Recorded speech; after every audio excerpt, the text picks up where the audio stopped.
Puranoticia.cl presenta Hora de Noticias. Las informaciones más relevantes de la última hora en un resumen preparado por nuestro departamento de prensa. Tú nos ves, nos escuchas y nos lees. Puranoticia.cl. Esto es Hora de Noticias en Puranoticia.cl. Las noticias como a ti te gustan. ¿Cómo están? Buenas tardes, bienvenidas, bienvenidos a Hora de Noticias a través de Puranoticia.cl. Nos ves, nos escuchas y nos lees. Puranoticia.cl, las noticias como a ti te gustan. Vamos a revisar las principales informaciones de la jornada. Estas y más noticias están disponibles en Puranoticia.cl. Además, nos puedes ver a través del canal 177 de Zapping. También queremos saludar a quienes nos escuchan en las radios, en La Ligua, Cabildo, Papudo, Zapallar. Estamos a través del 90.9 en frecuencia modulada.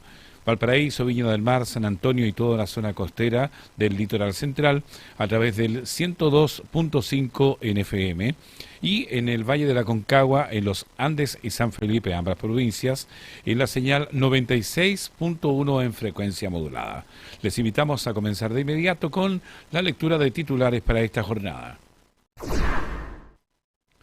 Autoridades y trabajadores exigen reincorporación de desvinculados del programa de Proempleo. En Viña del Mar, BTS, alcaldesa Ripamonti propone el estadio Sausalito para recibir en octubre a la popular banda K-pop. Bomberos rescatan a persona atrapada en incendio que afectó a una vivienda en el Tabo. Comienza marcha blanca de paso peatonal ampliado en Estación Francia en Valparaíso. Emiten aviso por posibles tormentas eléctricas en el archipiélago de Juan Fernández. Realizan inédita fiscalización migratoria en el puerto de Valparaíso, con revisión tanto a trabajadores como a empleados. Encuesta CADEM, aprobación del presidente Kast cae a 38% y desaprobación sube un 58%. Vamos a ir al detalle de las informaciones en esta jornada. La alcaldesa Camila Nieto, el gobernador Rodrigo Mundaca y representantes del sindicato manifestaron su rechazo a las desvinculaciones y solicitaron la continuidad de los programas de empleo de emergencia. Esta información la vamos a ampliar en la voz de nuestro periodista Daniel Zunino, a quien saludamos. ¿Cómo está, Daniel? Buenas tardes, bienvenido. ¿Cómo estás, Ricardo? Buenas tardes. Continúan las polémicas en torno a este tema de vinculaciones que se han dado a conocer últimamente y que no han dejado indiferentes autoridades. ¿Por qué? Hablamos del programa por el empleo de la región de Valparaíso y durante esta jornada autoridades regionales, comunales y trabajadoras afectadas llegaron hasta el frente de la delegación presidencial regional para exigir la reincorporación de las beneficiarias que fueron notificadas del término de sus funciones. La controversia surge luego que decenas de trabajadoras de las líneas PIC2 y PIC4 fueran informadas mediante correo electrónico que no continuarían en el programa, situación que ha generado cuestionamientos por la falta de transparencia en los criterios utilizados para definir las desvinculaciones. Las autoridades sostienen que el proceso de desescalamiento debía ajustarse a criterios previamente acordados como incumplimientos laborales, emisión de boletas de honorarios y antecedentes de registro social de hogares. Sin embargo, acusan que dichos parámetros no fueron respetados en este caso y que la mayor parte de los despidos se concentró en Valparaíso y Viña del Mar. Escuchemos las declaraciones de la alcaldesa de Valparaíso, Camila Nieto. Hemos decidido hacer una convocatoria junto al gobernador regional para exigir la reincorporación de las 63, en su mayoría mujeres, que han sido desvinculadas de un día para otro, sin mediar justificación, sin responder a ningún criterio, en atención a las decisiones que ha tomado las ONG ejecutoras del programa Proempleo y la delegación presidencial de Valparaíso. El gobernador regional Rodrigo Mundaca también criticó la forma en que se ejecutó el proceso y pidió explicaciones a la delegación presidencial, asegurando que las decisiones no pueden afectar a cientos de familias sin una justificación clara. Escuchemos también lo que nos dijo. es de una inequidad y una injusticia brutal. Primero porque nos enteramos ayer, antes de ayer, nos enteramos de esta decisión que se toma. Segundo, porque hemos preguntado y no nos han respondido. Tercero, nosotros ayer oficiamos a Gustavo Rosende Salazar, que es el subsecretario del Trabajo, lo tengo aquí, se lo vamos a mandar a la prensa, para que nos explique por qué se toma esta decisión. Cuarto, quinto, para la suspicacia, ¿por qué se concentra todo el desescalamiento en la comuna de Valparaíso y en la comuna de Viña del Mar? En Valparaíso 63 cupos, y en Viña del Mar, la información que tenemos, 53. Desde las trabajadoras, la presidenta del sindicato Proempleo PIC2 y PIC4 de Valparaíso, María Inés Marín, afirmó que detrás de cada desvinculación, bien digo, hay familias que dependen de estos ingresos para subsistir, por lo que solicitó revertir la medida. Escuchemos también lo que nos dijo. Esta desvinculación que se hizo, la verdad que ha sido muy angustiosa por los trabajadores y trabajadoras que componemos el programa, donde de cierta manera es lamentable que no son 63 personas, son 63 familias, que la verdad que el mes de julio no van a poder llevar sus recursos a sus hogares, donde hay muchas personas que son adultas con algunas condiciones y es necesario poder volver a reincorporar a estas trabajadoras y trabajadoras que cumplimos funciones de los departamentos municipales. Las autoridades y las representantes del sindicato insistieron en que se revisen casos a casos las desvinculaciones, que se transparenten también los criterios utilizados y se reincorpore a las trabajadoras afectadas, advirtiendo que el programa Proempleo representa el principal sustento económico para decenas de hogares de la región de Valparaíso, Ricardo. Daniel, bueno, importante es este hecho, pero también recordemos que esto tuvo una marcha posterior a este punto de prensa y de lo que se entregó en cada una de las personas que están vinculadas con este hecho, ¿no? No, la marcha fue por otro tema, fue por el tema de salud. Ah, ok, pero eso lo vamos a plantear después entonces, porque yo lo traté de vincular un poco con el tema de la marcha y que creo que estábamos ahí conectados con el mismo tema. Así es lo que tenemos entonces hasta esta hora, 13:08, Ricardo Suárez. Muy bien, Daniel Zunino, gracias por ese contacto. Seguramente vamos a tener nuevos contactos en el transcurso de la jornada. Gracias.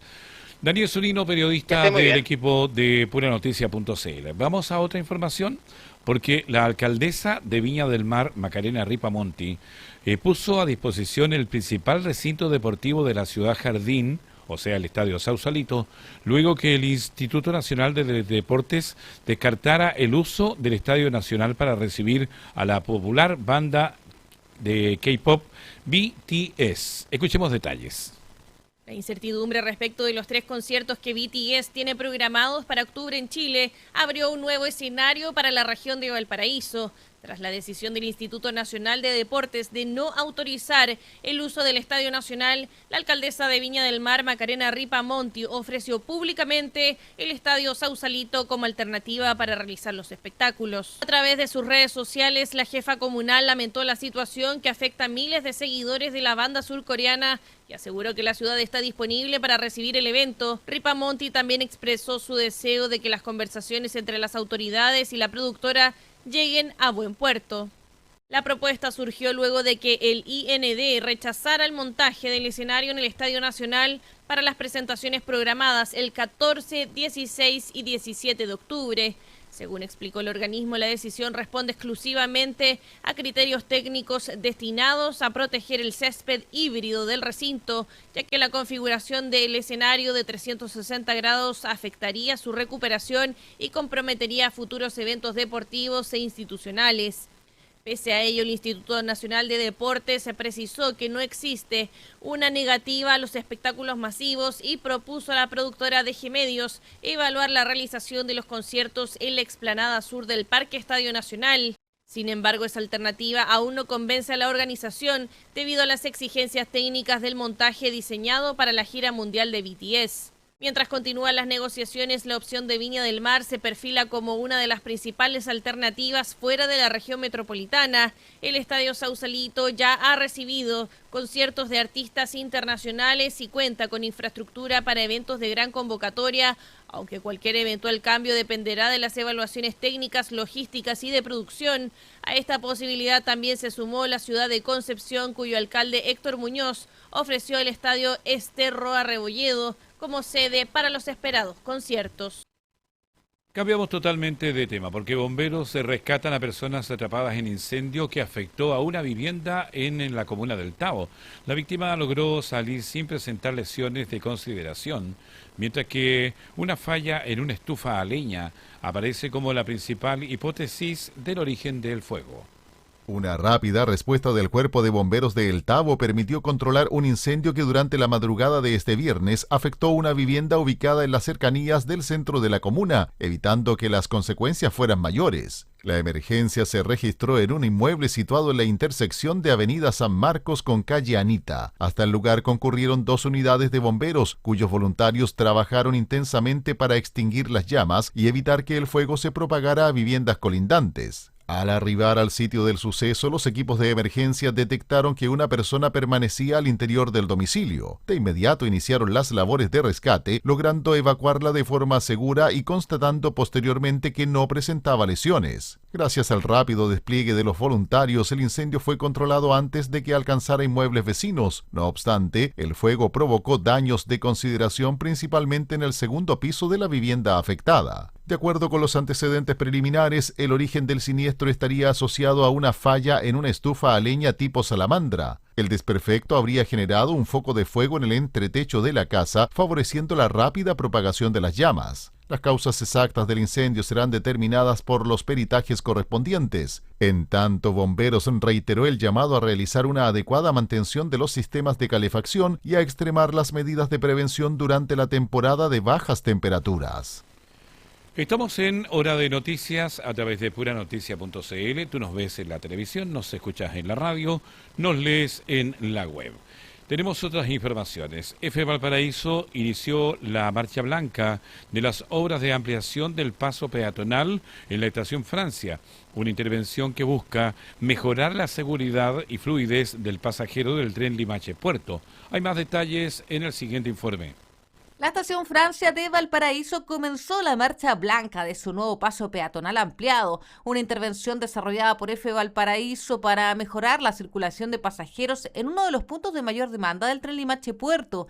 El recinto concentra un alto flujo de usuarios, principalmente por la cercanía con centros de estudio y lugares de trabajo que están ubicados en el eje de la Avenida Brasil, lo que históricamente ha generado congestión en horarios punta. La empresa ferroviaria explicó que las obras se realizaron durante cerca de 2 meses sin interrumpir la operación del servicio ni el tránsito habitual de pasajeros, una intervención que contempló el ensanche del cruce peatonal a nivel mediante módulos desmontables, además de una reconfiguración del área de mezanina para optimizar los flujos y mejorar la accesibilidad universal. Lo que se hizo una ampliación del cruce existente, la misma plataforma de estructura metálica con una goma antideslizante de tal manera que los usuarios puedan pasar sin problema, y además incorporamos un par de barreras adicionales con el mismo sistema de control que regula la apertura y cierre de las barreras en función de la llegada de los trenes. Por lo tanto, esto nos ha permitido dar un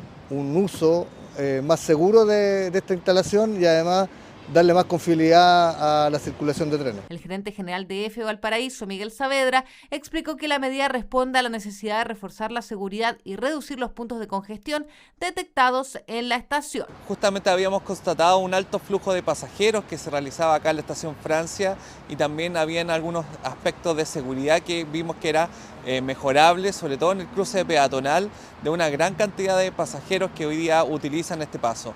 Y es por eso que se llevó a cabo esta pequeña obra, que lo que hace es principalmente ampliar el paso peatonal y con eso permitir una mayor fluidez de las personas para que puedan acceder a la estación de forma mucho más segura. La marcha blanca se realizará durante las próximas semanas, aprovechando la menor demanda por vacaciones de invierno, periodo en que se van a evaluar posibles ajustes antes de avanzar a una segunda etapa que contempla la instalación de un nuevo torniquete para el acceso y salida de los usuarios.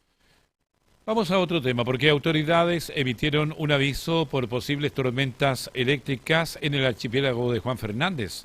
El fenómeno estará vigente hasta la mañana del día sábado 4 de julio e incluirá precipitaciones aisladas, vientos de hasta 40 km por hora y temperaturas que no superarían los 14 grados.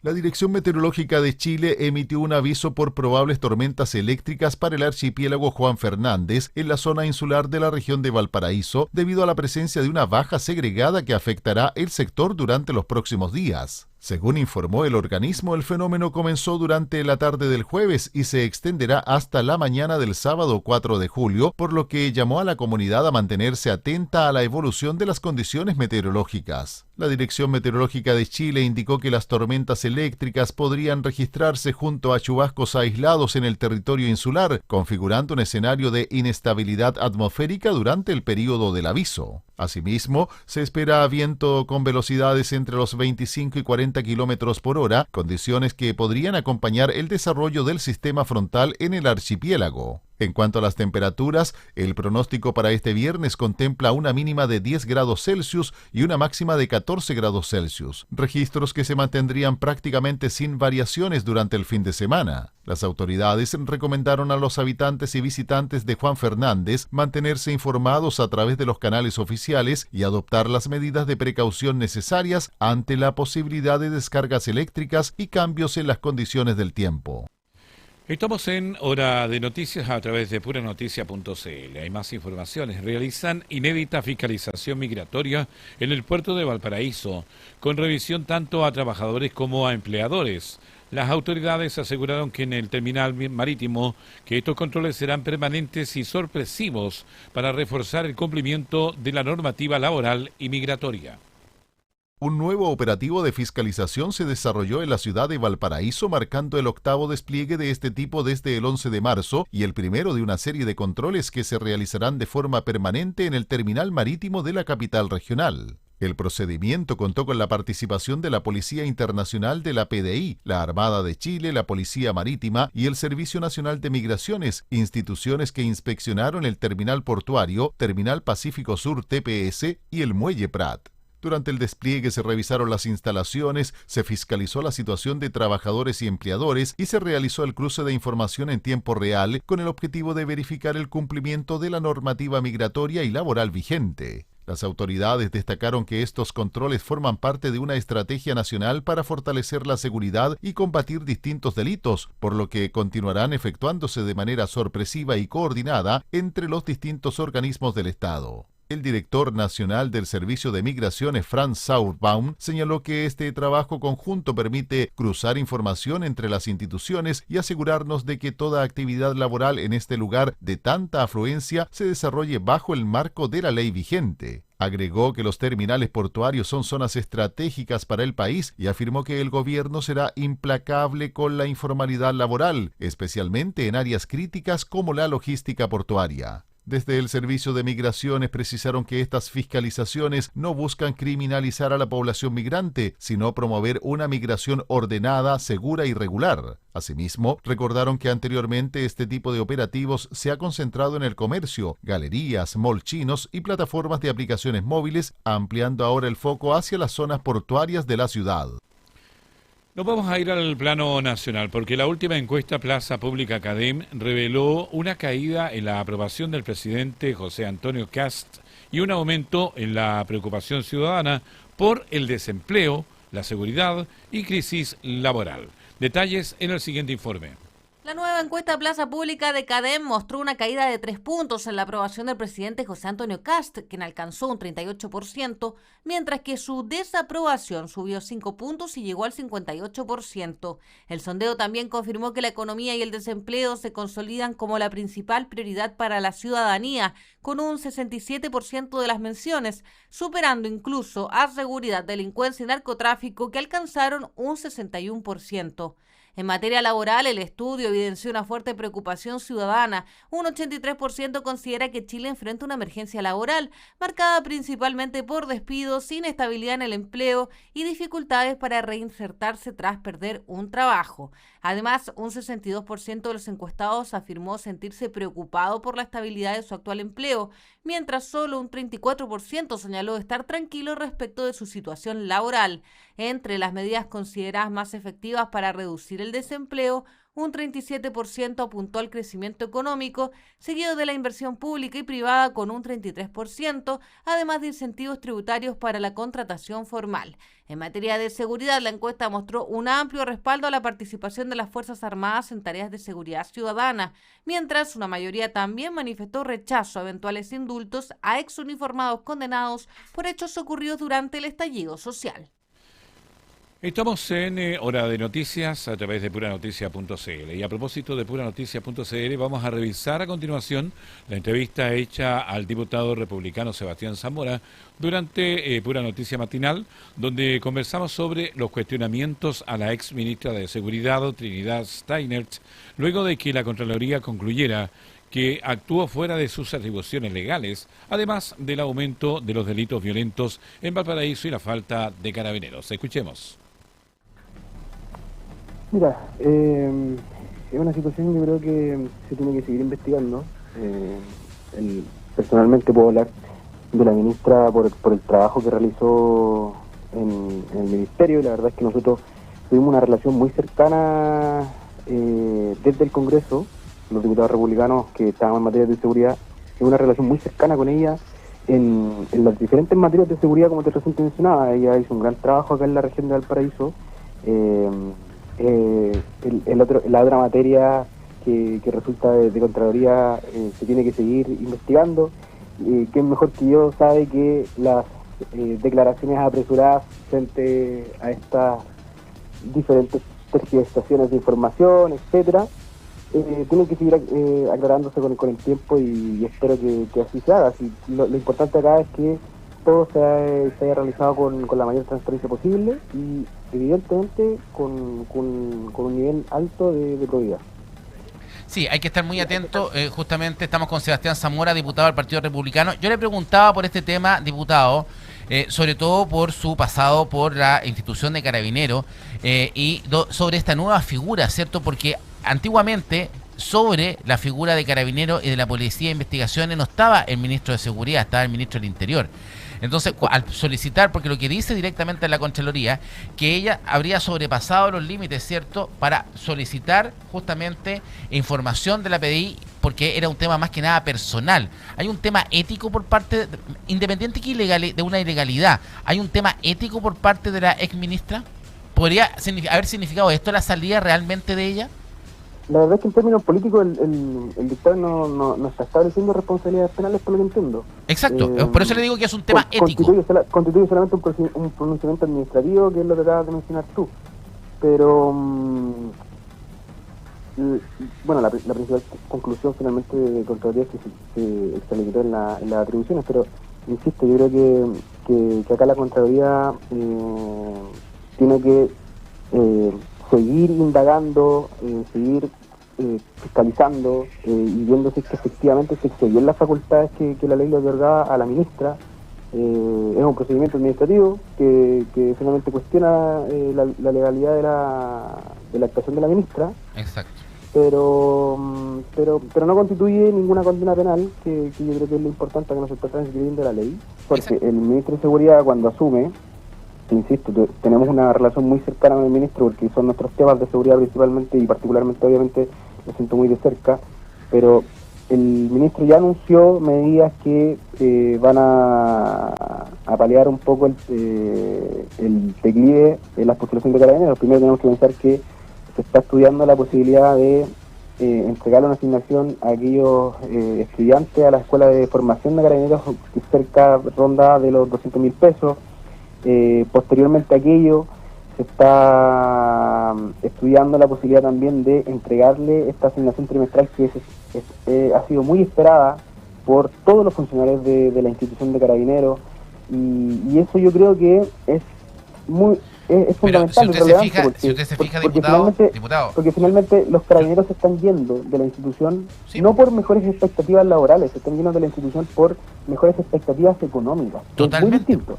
Pero mire lo que usted me dice, diputado. Usted me dice, se está estudiando una fórmula iniciativas económicas para que puedan reingresar a la institución. Pero usted mismo me dice, el ministro se está estudiando, pero ¿hasta cuándo vamos a seguir estudiando? Pues pongamos algo concreto, si hoy día necesitamos más carabineros. Jorge, no podemos ahora ya entregar el incentivo. Tienes que pensar que tenemos que discutir la ley de presupuesto. Tú sabes muy bien que la asignación de presupuestos son de un año para otro, entonces los presupuestos en este año calendario ya están asignados. Podemos hacer reasignaciones internas, todo lo que tú necesites, y es más, el ministro ha reajustado, ¿cierto? Algunos recursos en materia de seguridad. Está realizando operativos en todas las comunas. Conozco muy de cerca su realidad porque se levanta a 4 de la mañana a realizar operativos con carabineros cuando los carabineros están desde muy horas tempranas, ¿no?, realizando operativos en distintas comunas. El ministro está en terreno y yo creo que eso los carabineros lo sienten. Acá en la región de Valparaíso se están realizando operativos también. Hace poco fue el desalojo de la megatoma en San Antonio, estuvieron haciendo desalojos en Cartagena, se están haciendo los mega operativos acá en Valparaíso. Falta por hacer, Jorge, sí, falta mucho por hacer. Estamos recién comenzando. Pero yo hablo con la gente en la calle, hablo con la gente en los cerros y me dicen que obviamente la mano está cambiando, se nota que cambia un poco la mano. ¿Falta por hacer? Sí, falta mucho por hacer. Tenemos que seguir entregando iniciativas legislativas, seguir entregando estrategia en terreno, obviamente que sí. Pero vamos puntualmente, Sebastián, estamos con Sebastián Zamora, diputado del Partido Republicano. Vamos puntualmente a este deterioro que usted habla en las postulaciones a Carabineros. Usted, una de las características que tiene, que me encanta, diputado, y se lo digo con mucho respeto y cariño, que usted es un hombre de la calle. Usted entiende la calle, cosa que a este gobierno, que es su gobierno, le cuesta entender. Tenemos ministros que tienen poca calle, poquísima. No sé si los ministros han andado en muchos micros. Nosotros hemos andado en micro, usted se conoce las micros, se conoce los recorridos, conocemos la calle. Y la calle es la que tiene que motivarse, los jóvenes nuestros que están en el día a día en la calle tienen que motivarse a ser carabineros. Si de usted dependiera, si usted fuera el Estado, el gobierno, y usted dependiera, ¿qué incentivo le daría a ese estudiante que hoy día está en tercero medio, en cuarto medio, que está pensando qué hacer con su futuro? ¿Cómo conquistamos a ese niño de tercero o cuarto medio que está pensando en su futuro en que se integre a Carabineros? Más que con una arenga, ¿cierto?, de servicio al país, que está bien, porque eso es también ser carabinero, pero ¿qué hacemos concreto? ¿Qué sería un buen incentivo para que un joven dijera, yo quiero ser carabinero? Porque ahí es donde estamos fallando. Jorge, insisto, yo creo que acá el tema es un incentivo económico. Lejos de la asignación. Directamente. ¿Cuánto sería un buen sueldo para un joven para que se motivara a estudiar, a entrar a Carabineros, que tuviera esos 2 años de preparación? Mira, lo que ya se anunció es que sí o sí se va a entregar el bono trimestral. Lo que se está discutiendo ahora, quizás yo me expliqué mal también al principio, lo que se está discutiendo ahora es qué porcentaje del sueldo se va a ir a esa asignación trimestral. La asignación trimestral es lo más parecido al PMG que conocen los del servicio público, que le entregan un sueldo cada 3 meses, ¿cierto? Ya, acá lo que queremos lograr con Carabineros es parecido, pero con un porcentaje del sueldo. Para mí, por ejemplo, si un carabinero gana 1 millón de pesos, lo mejor sería que ganara alrededor del 75% cada 3 meses, es decir, 750.000 pesos más, aparte del millón que ya recibe. ¿Se entiende? Sí, pues eso sería una ayuda importantísima, por diputado. Así es. ¿Y por qué? Y además competimos con seguridad ciudadana, porque finalmente en Santiago yo tengo colegas que trabajaron conmigo en Carabineros que se salieron específicamente porque en algunas municipalidades les dan esta asignación trimestral, donde el patrullero de seguridad municipal gana 1 millón de pesos y cada 3 meses gana 1,8 millones. Entonces, tú en Carabineros seguís ganando el millón, mientras tu colega, que entre comillas tiene menos facultades o no tiene el uso de la fuerza que tiene el carabinero, las herramientas legales me refiero, gana mucho más dinero arriesgándose menos que el carabinero que se arriesga más. Claro, entonces, competimos directamente con la seguridad municipal, y yo apunto a que el factor riesgo está ahí, en el incentivo económico. El trimestral yo creo que va a venir a recuperar gran parte de los funcionarios que se retiraron, de aquellos que están en situación de reintegro, etcétera, etcétera, etcétera. Tenés que pensar que el expresidente Gabriel Boric anunció en su momento que les iban a entregar un bono trimestral a los carabineros, cosa que fue falsa.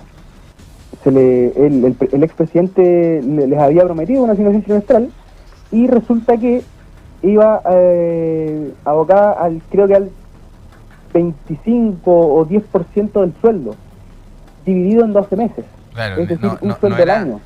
No era un trimestral, era un sueldo al año dividido en 12, pero era el 25 o el 10%, y eso quiere decir que el carabinero iba a recibir cerca de 12.000 pesos mensuales de asignación. Y eso es realmente ridículo, porque una burla. ¿Qué incentivo económico era para que se quedaran los carabineros? Yo creo que, no sé. Importante nota que se realizó en la jornada de hoy en una noticia matinal. Vamos a hacer un pequeño alto y estamos de vuelta con más informaciones a través de Hora de Noticias. Ya volvemos. Estamos presentando Hora de Noticias. Estamos presentando Hora de Noticias. Ya estamos de vuelta en Hora de Noticias a través de puranoticia.cl, en la televisión, en la radio, en la web. Vamos a revisar titulares de esta jornada. Autoridades y trabajadores exigen reincorporación de vinculadas en programa Pro Empleo. BTS a Viña. Alcaldesa Ripamonti propone el Estadio Sausalito para recibir en octubre a la popular banda de K-pop. Bomberos rescatan a persona atrapada en incendio que afectó una vivienda en el Tabo. Comienza marcha blanca de paso peatonal ampliado en estación Francia-Valparaíso. Emiten aviso por posibles tormentas eléctricas en el archipiélago de Juan Fernández. Realizan inédita fiscalización migratoria en el puerto de Valparaíso, con revisión tanto a trabajadores como a empleadores. Encuesta CADEM, aprobación del presidente Kast cae a 38% y desaprobación sube a un 58%. Vamos al detalle de las informaciones y esta aparece también en nuestro portal en www.puranoticia.cl. Asesinaron a balazos a ciudadano dominicano al interior de su casa en Independencia, esto en la región metropolitana. Fueron 4 sujetos que ingresaron al domicilio de la víctima y le dispararon. Una segunda persona resulta herida en el ataque, que es investigado como un posible ajuste de cuentas. La Fiscalía Ecometropolitana y la Brigada de Homicidios de la PDI investigan un homicidio con arma de fuego ocurrido durante las últimas horas en la comuna de Independencia, donde un ciudadano dominicano fue asesinado al interior de una vivienda. El crimen se registró en un inmueble ubicado en la intersección de calle San Luis con Paseo Oriente. De acuerdo con los primeros antecedentes, la víctima se encontraba junto a su pareja y otros familiares cuando fue sorprendida por un grupo de atacantes. Según la investigación preliminar, al menos 4 sujetos llegaron al lugar a bordo de 2 vehículos, ingresaron al domicilio y dispararon en reiteradas ocasiones contra el hombre, quien recibió 3 impactos balísticos en el tórax y falleció en el lugar. La víctima corresponde a un ciudadano dominicano de aproximadamente 40 años que se encontraba en situación migratoria regular y no registraba antecedentes penales. Durante el ataque, una segunda persona resultó herida por un disparo en una de sus piernas y fue trasladada hasta el Hospital San José. La fiscal Eco Paola Salcedo señaló que lo que se sabe hasta el momento es que ingresan al menos 4 sujetos al pasaje y le dan muerte. La víctima muere a propósito de impactos balísticos en su cuerpo. Asimismo, confirmó que el lesionado permanece hospitalizado. Los equipos especializados de la PDI realizan diversas diligencias para identificar y ubicar a los responsables del crimen. Entre las hipótesis que maneja la investigación figura un posible ajuste de cuentas como móvil del homicidio. En otra información, fiscalizadores del Servicio Nacional de Aduanas detectaron 2 pistolas y 6 cargadores ocultos en el baño de un bus internacional que ingresaba al país por el complejo fronterizo de Los Libertadores. Hay más detalles en el siguiente informe. Funcionarios del Servicio Nacional de Aduanas descubrieron armamento oculto al interior de un bus internacional que ingresaba a Chile por el complejo fronterizo Los Libertadores en la comuna de Los Andes. El hallazgo se produjo durante una fiscalización de rutina cuando los equipos revisaban el vehículo y detectaron un paquete sospechoso escondido bajo la bolsa del papelero en el baño del bus. Al inspeccionarlo, los fiscalizadores encontraron 2 pistolas calibre 9 milímetros, 4 cargadores metálicos y 2 cargadores rápidos de plástico, todos ocultos de manera intencional para intentar evadir los controles fronterizos. Tras el procedimiento, se realizó una revisión exhaustiva del resto del bus para descartar la presencia de más mercancías ilícitas o elementos relacionados con el cargamento. Las armas y accesorios fueron entregados bajo cadena de custodia a Carabineros de Chile, quienes quedaron a cargo de remitir los antecedentes al Ministerio Público para la investigación correspondiente. Desde Aduanas, el director de Los Andes, Nelson Ortega, destacó que este tipo de controles busca impedir el ingreso de armamento que eventualmente podría terminar en manos de organizaciones criminales que operan en el país. Nos vamos al norte del país porque la zanja fronteriza de Chacayuta alcanza ya un 100% de avance, mientras en Colchane llega a un 63%. El gobierno confirmó que las obras del Plan Escudo Fronterizo finalizaron en la región de Arica y Parinacota, mientras que en Tarapacá supera el 60% de ejecución. El gobierno informó que la construcción de las zanjas fronterizas contempladas en el Plan Escudo Fronterizo continúan avanzando en el norte del país, mientras la obra en Chacayuta, región de Arica y Parinacota ya alcanzó el 100% de ejecución, la de Colchane en Tarapacá supera el 60% de avance. Estas intervenciones buscan reforzar el control físico en la frontera para prevenir delitos como el narcotráfico, el robo de vehículos y el ingreso y salida irregular de personas, fortaleciendo la seguridad en zonas estratégicas del país. En Chacayuta se completaron los 6.751 metros comprometidos. Durante su construcción fue necesario enfrentar dificultades derivadas de las características del terreno, cuyo suelo presentó mayor cohesión en el sector costero en comparación con la zona cercana a la Ruta 5. Según detalló el Ejecutivo, esta condición permitió mejorar la estabilidad de los taludes y reducir la necesidad de ampliar el perfil de excavación. Además, las labores incluyeron la habilitación de accesos para maquinaria pesada, limpieza del sector y retiro del material acopiado para optimizar el desarrollo de las faenas. En tanto, la zanja de Colchane registra un avance del 63,3%, equivalente a 4.179 kilómetros construidos de un total de 6,6 kilómetros proyectados.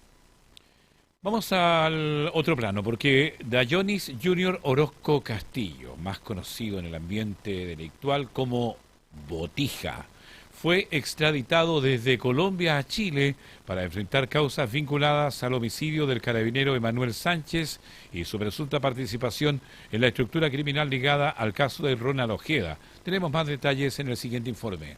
Las autoridades colombianas concretaron la extradición a Chile de Dayonis Junior Orozco Castillo, alias Botija, identificado como uno de los líderes de la organización criminal Tren de Aragua. El imputado fue entregado por la Policía Nacional de Colombia a funcionarios de Interpol de Santiago y trasladado en un vuelo de la Fuerza Aérea de Chile, aterrizando durante la tarde de este jueves en territorio nacional. Tras su llegada, fue derivado hasta la cárcel Santiago 1, donde va a permanecer mientras se enfrenta a los procesos judiciales pendientes en Chile.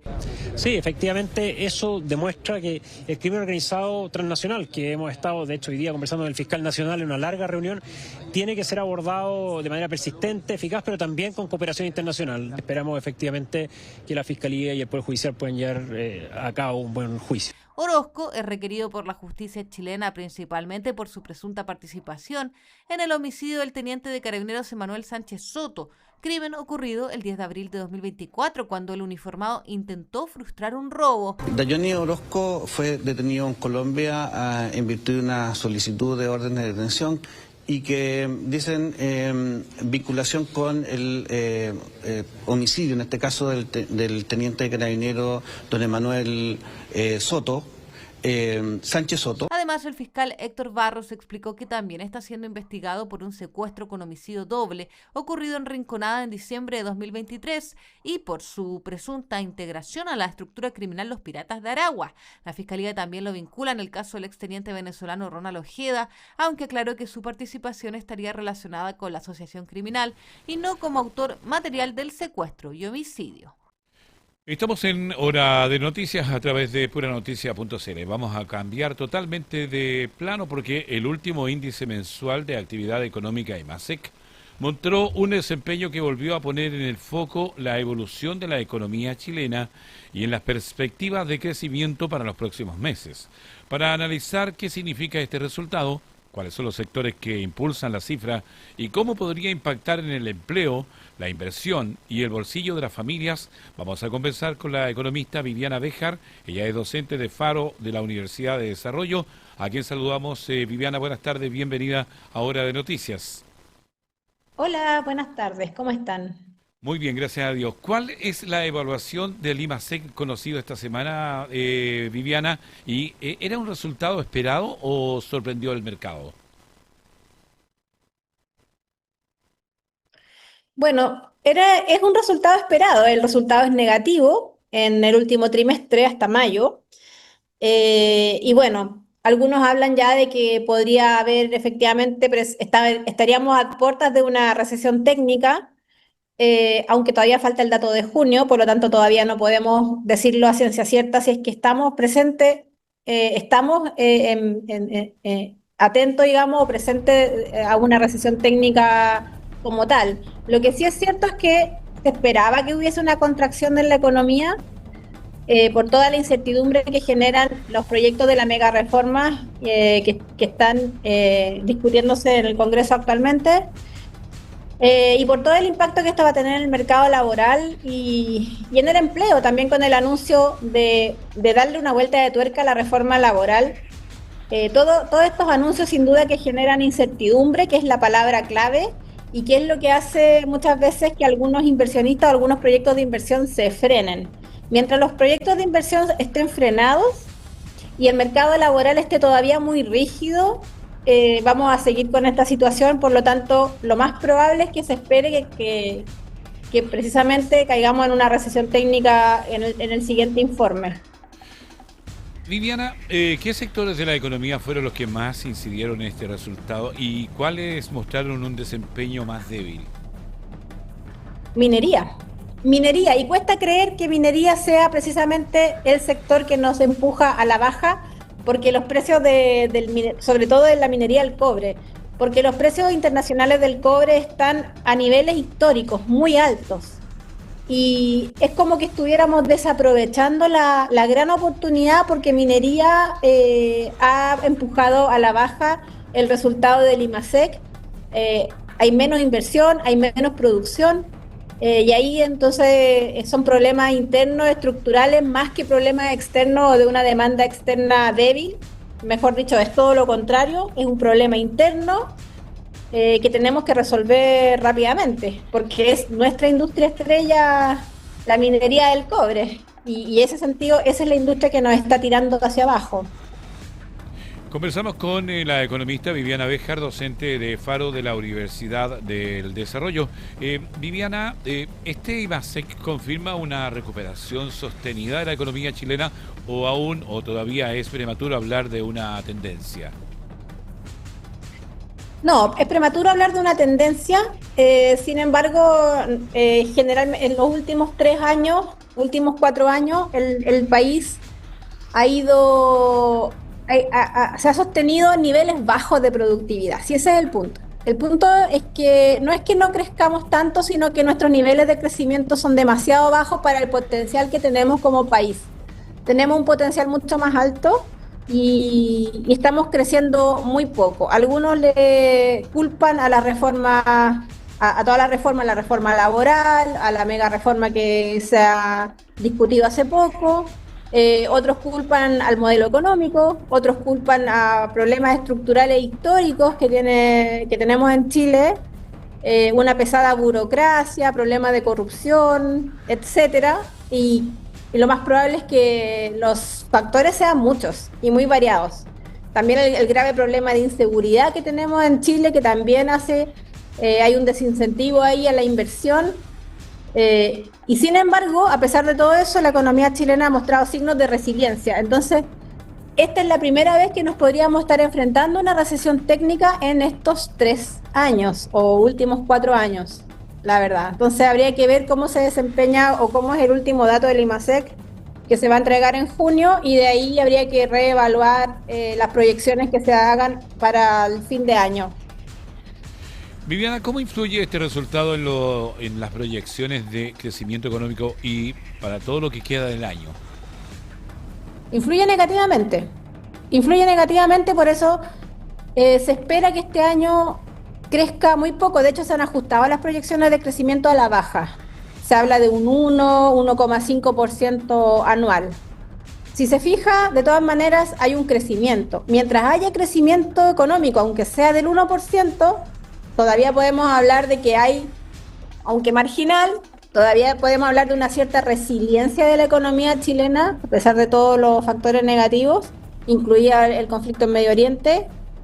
Pero no le podemos echar la culpa solo a los conflictos externos, porque se evidencia que hay problemas estructurales internos bastante graves que tenemos que solucionar. O sea, no todos nuestros problemas económicos vienen desde el exterior.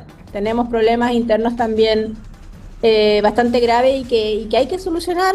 Si es que, porque un país como Chile con tanto potencial no se puede dar el lujo de crecer a tasas tan bajitas. Ya, pero este año se ha ajustado la proyección de crecimiento a la baja, la verdad. Conversamos con la economista Viviana Béjar, ella es docente de Faro de la Universidad del Desarrollo. Viviana, ¿qué impacto podría tener este desempeño sobre el empleo y también con la creación de nuevos puestos de trabajo?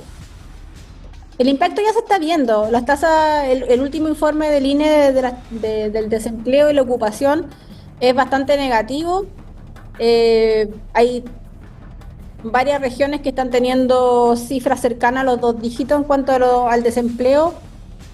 Yo estoy acá en la región del Biobío, estamos con una cifra 9,6, 9,8%, muy elevada.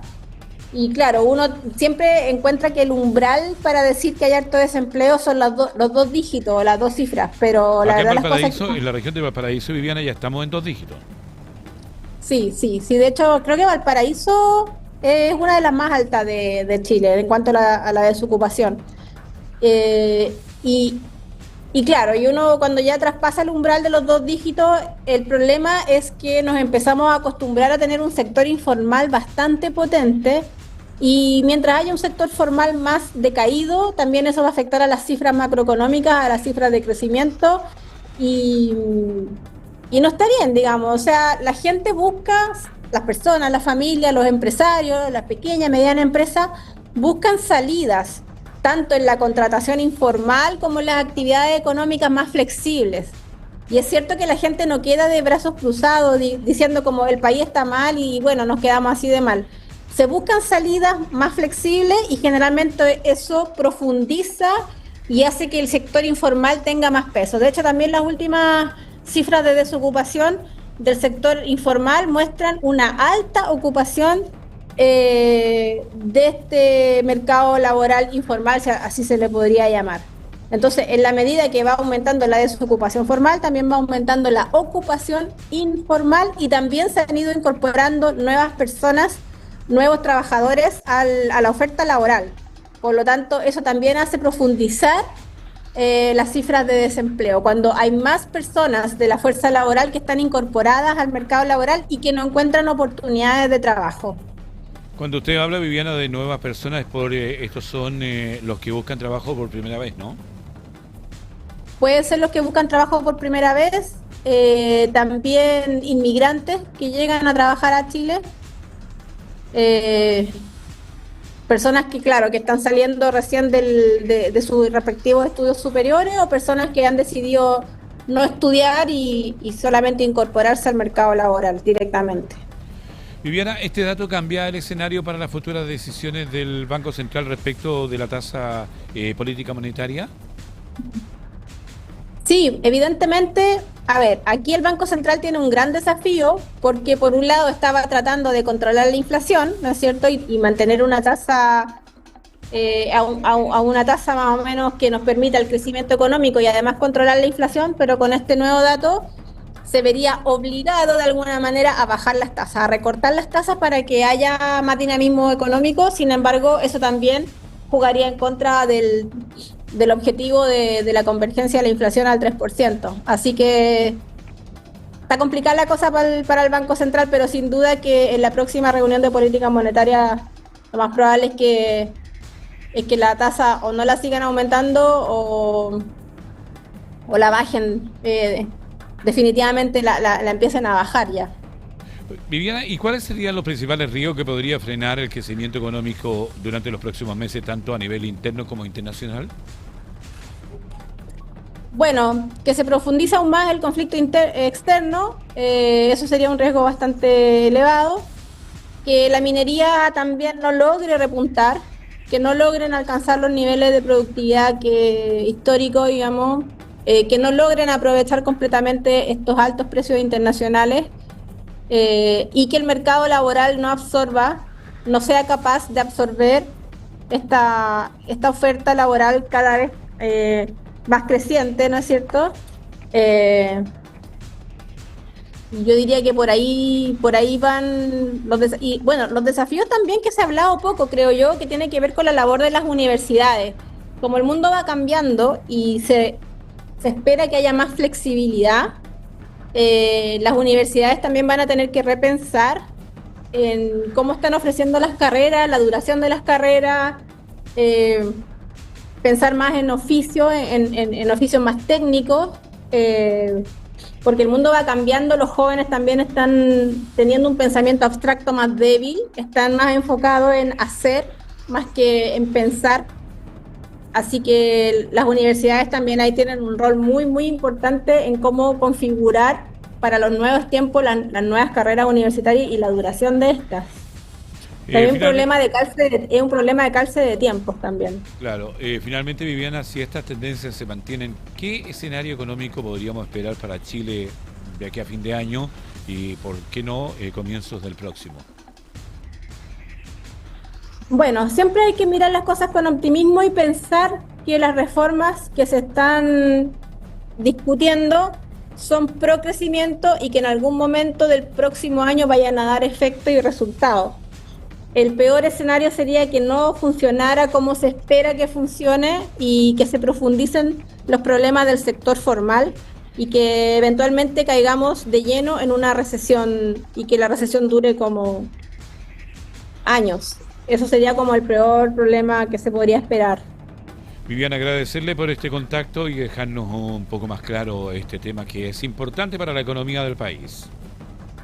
Muchas gracias, que estén muy bien. Igual, buenas tardes.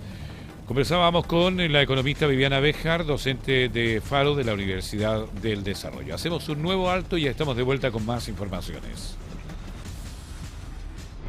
Estamos presentando Hora de Noticias. Estamos presentando Hora de Noticias. Bien, ya estamos de vuelta en Hora de Noticias a través de puranoticias.cl. Vamos a revisar los titulares de esta jornada. Autoridades y trabajadoras exigen reincorporación de desvinculadas en programa Proempleo. BTS en Viña del Mar. Alcaldesa Ripamonti propone el Estadio Sausalito para recibir en octubre a la popular banda de K-pop. Bomberos rescatan a persona atrapada en incendio que afectó a una vivienda en el Tabo. Comienza marcha blanca de paso peatonal ampliado en Estación Francia de Valparaíso. Emiten aviso por posibles tormentas eléctricas en el archipiélago de Juan Fernández. Realizan inédita fiscalización migratoria en el puerto de Valparaíso, con revisión tanto a trabajadores como a empleadores. Encuesta CADEM, aprobación del presidente Kast cae a un 38% y desaprobación sube a un 58%. Vamos al detalle de las informaciones en este bloque, porque parlamentarios y autoridades acompañaron la movilización convocada por usuarios y trabajadores de la salud en memoria de Amelia Salazar Joquera, cuya muerte por una negligencia médica en el Hospital Carlos Van Buren impulsó la creación del Día Nacional por la Defensa de la Salud Digna. Retomamos contacto con el periodista Daniel Zunino, que nos entrega más detalles de esta información. Retomamos contacto, Ricardo, así es, ya mañana se cumplen 8 años de fallecimiento de Amelia Salazar Jorquera. Organizaciones de usuarios, trabajadores de salud y autoridades regionales encabezaron una nueva marcha por la defensa de la salud digna de Valparaíso, instancia que buscó mantener viva la memoria de la menor y exigir mejoras concretas para el sistema público de salud. La movilización comenzó en el frontis del Hospital Carlos Van Buren y concluyó en las dependencias del Servicio de Salud Valparaíso San Antonio, donde asistentes entregaron un petitorio con 9 demandas orientadas a fortalecer la red asistencial, evitar recortes presupuestarios, agilizar proyectos de infraestructura y mejorar las condiciones de atención en los establecimientos públicos. La historia de Amelia marcó un antes y un después en la salud pública chilena. La niña falleció el 4 de julio del 2018 luego de una atención que la justicia calificó como negligente en el Hospital Carlos Van Buren, estableciendo posteriormente la responsabilidad del Estado por falta de servicio. Su caso impulsó incluso la creación del Día Nacional por la Defensa de la Salud Digna, instaurado por ley. En la marcha participaron la madre de Amelia, Camila Jorquera, el gobernador regional Rodrigo Mundaca, la alcaldesa de Valparaíso, Camila Nieto, además de parlamentarios, entre ellos el diputado Jorge Brito, autor del proyecto que dio origen a esta conmemoración. Escuchemos palabras entonces de la madre de Amelia, Camila Jorquera. Es importante visibilizar que luego de 8 años de una lucha incansable por justicia por Amelia, este año hemos tenido un poco de justicia y la Corte Suprema nos da a favor en el caso que hemos sostenido durante 8 años y reconoce y genera una nueva verdad jurídica y una nueva jurisprudencia para familias que han vivido situaciones de negligencia médica. El gobernador Rodrigo Mundaca reiteró la necesidad de fortalecer la salud pública y respaldó las demandas planteadas por las organizaciones sociales. Escuchemos también sus palabras. En Chile no puede existir una salud para ricos y una salud para pobres. En Chile no puede existir una salud para poseedores y aquellas personas que hoy día se encuentran privadas de derechos que son esenciales. Aquí lo que se necesita es que muchos de los trabajadores de la atención primaria de salud, de la salud pública que ahí se encuentran, dan cuenta de que se puede atender a las personas que requieren atención médica con empatía, con cariño, con afecto. Por su parte, la alcaldesa de Valparaíso, Camila Nieto, manifestó su apoyo al petitorio entregado por los usuarios y trabajadores de la salud, enfatizando la urgencia de mejorar la red asistencial de la comuna. Escuchemos también sus palabras. El Estado ha sido totalmente insuficiente para llegar a reconstruir un CEFAM que se quemó en el año 2014, en el primer mega incendio que tuvo esta región. Hemos ido la semana pasada a hablar con la ministra de Salud para exigir que el presupuesto del CEFAM Las Cañas de su construcción pueda estar contemplado para el año 2027 y de esa manera iniciar las tan ansiadas obras que durante más de 14 años el Cerro Las Cañas, el Cerro El Litre, La Cruz y parte del Cerro Merced ha estado esperando. Finalmente, el diputado Jorge Brito señaló que la mejor forma de honrar la memoria de Amelia es avanzar en políticas públicas que garanticen una atención oportuna, digna y de calidad para todas las personas. También emplazó al gobierno en estas declaraciones. Escuchemos también lo que nos dice. Quiero hacer énfasis en que el responsable de los recortes en salud, que es el ministro de Hacienda, Jorge Quirós, sabe esta situación. Yo mismo se la he expuesto en la Comisión de Hacienda. Su familia es de Valparaíso y él castiga a todos quienes son de Valparaíso, incluso su familia, con los miles de millones de pesos en recortes, lo que va a significar que a partir de agosto el Hospital Van Buren comenzará a cerrar pabellones por la falta de financiamiento para la compra de insumos. Entre las principales demandas planteadas por las organizaciones se encuentra el fortalecimiento del Hospital Carlos Van Buren, la reactivación del proyecto de CEFAM Las Cañas, el aumento del financiamiento para la atención primaria, la actualización también del convenio de inversiones entre el gobierno regional y el Ministerio de Salud, además de una mayor transparencia en el uso de los recursos destinados a la salud pública a nivel regional, Ricardo. Daniel, ¿cuál fue el recorrido de esta marcha y hubo algún problema o algunas situaciones que podrían empañar un poco esta conmemoración?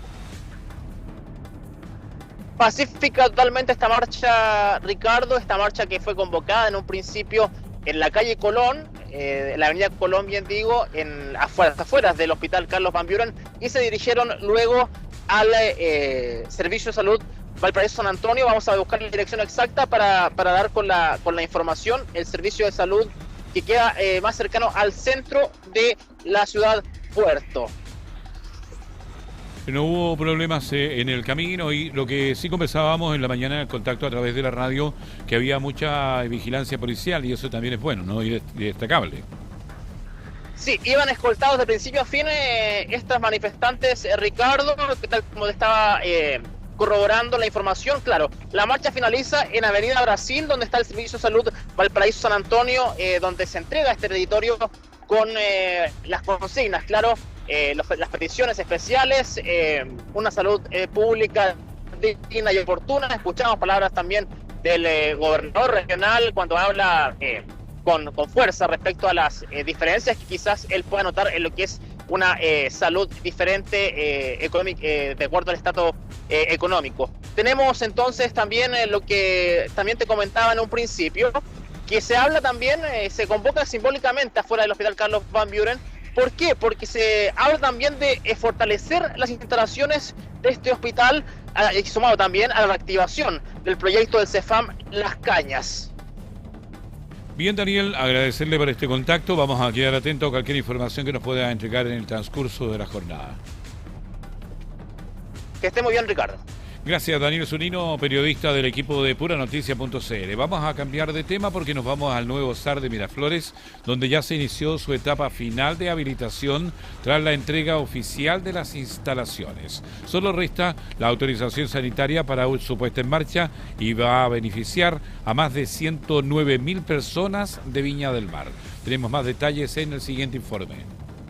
El nuevo servicio de alta resolutividad SAR Miraflores en Viña del Mar quedó a un paso de entrar en funcionamiento, luego de que el Servicio de Salud Viña del Mar Quillota Petorca entregara oficialmente las instalaciones a la Corporación Municipal de la Ciudad Jardín.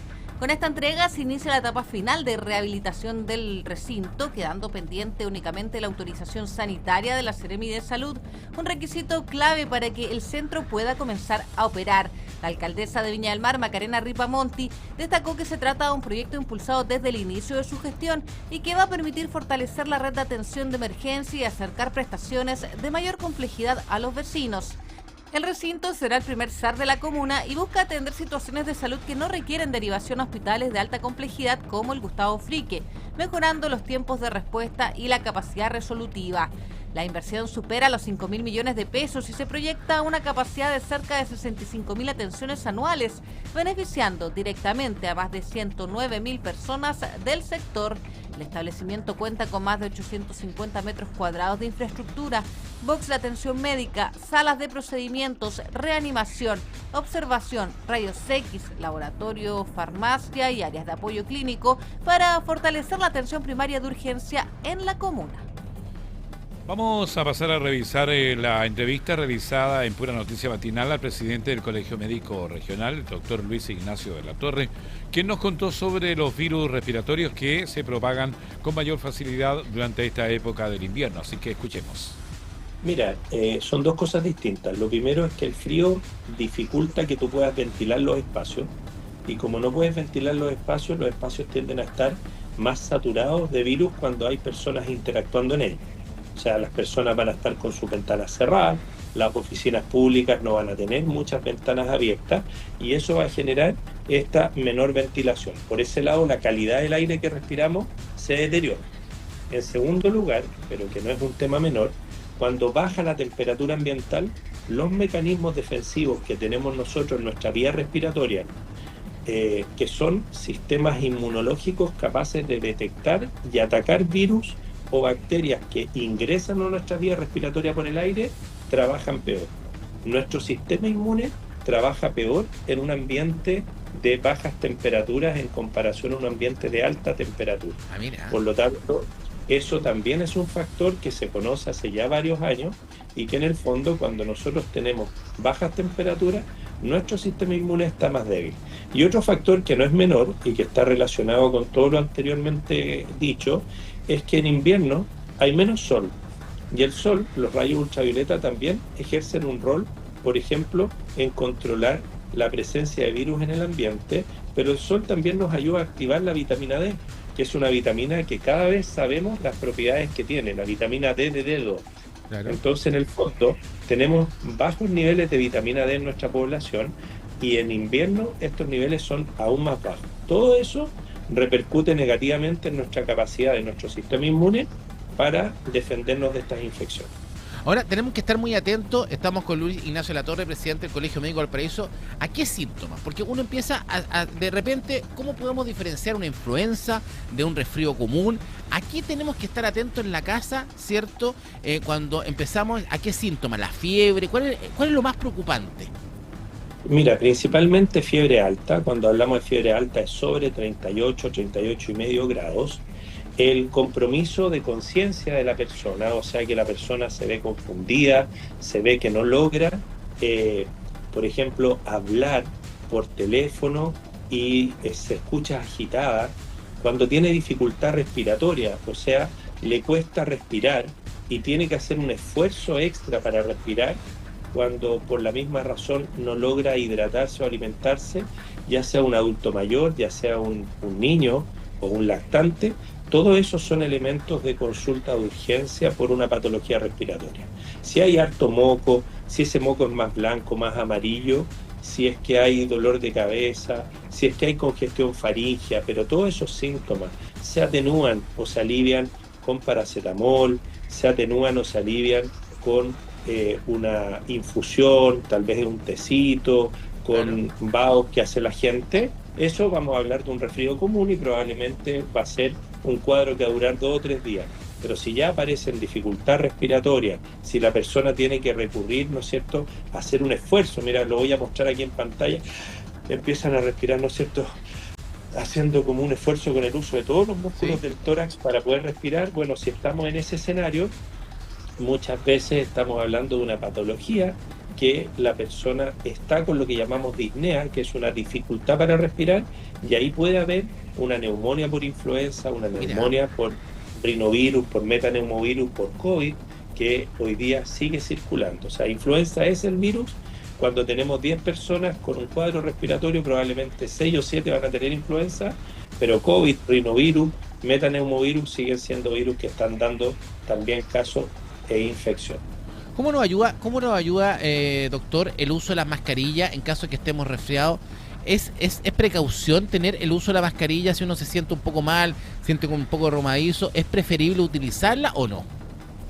Lo que pasa es que la mascarilla va a reducir el número de gotitas de saliva que yo pueda expulsar al ambiente al momento de toser, al momento de estornudar, al momento de hablar. Entonces, si yo estoy en un ambiente con otras personas y yo estoy con moquilleo, yo estoy con congestión faríngea, probablemente yo estoy contagiando alguno de los virus respiratorios. Si yo uso mascarilla, es menos probable que pueda contagiar por la vía de estas gotitas a otras personas.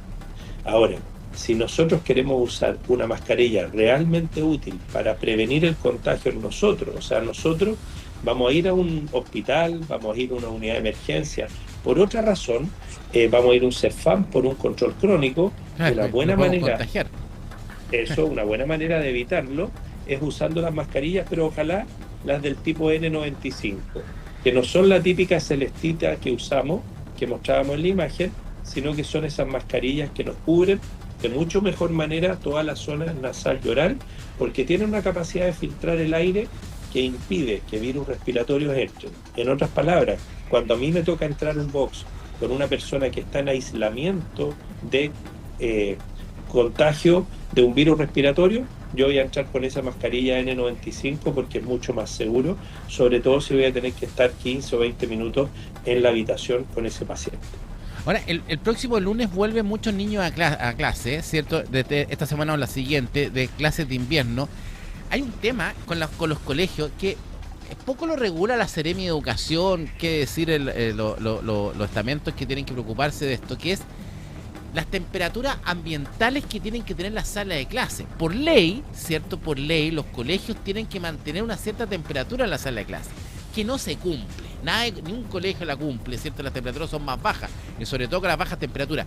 ¿Cómo debiese ser ese tipo de relación con los niños? ¿Tienen que ir más abrigados? Porque a muchos colegios no te permiten usar el polerón, la bufanda. ¿Cómo? Para poder también cuidarlos a ellos mismos, ¿cierto?, de que no hayan tipos de contagio entre ellos. ¿Cómo debe ser esa relación de los niños con el ambiente de la sala de clase? Bueno, lo primero es que debiéramos decir que cuando yo hablaba de cómo nuestra inmunidad funciona mejor o peor según las temperaturas, se refiere a la temperatura corporal. Por lo tanto, si tú estás bien abrigado, si tú tienes protegida tu vía aérea con una bufanda, claro, o con algún pañuelo, si tú tienes un buen abrigo, un chaleco, una chaqueta y mantienes una buena temperatura, si tú no sientes frío, probablemente la temperatura que hay en la sala no es tan relevante. Por supuesto que si hay una temperatura exterior agradable, tú no vas a necesitar estar tan abrigado. Por lo tanto, ahí hay un equilibrio entre la temperatura que la sala de clases puede tener y lo que el alumno puede llegar a alcanzar siempre que se preocupe de estar bien abrigado.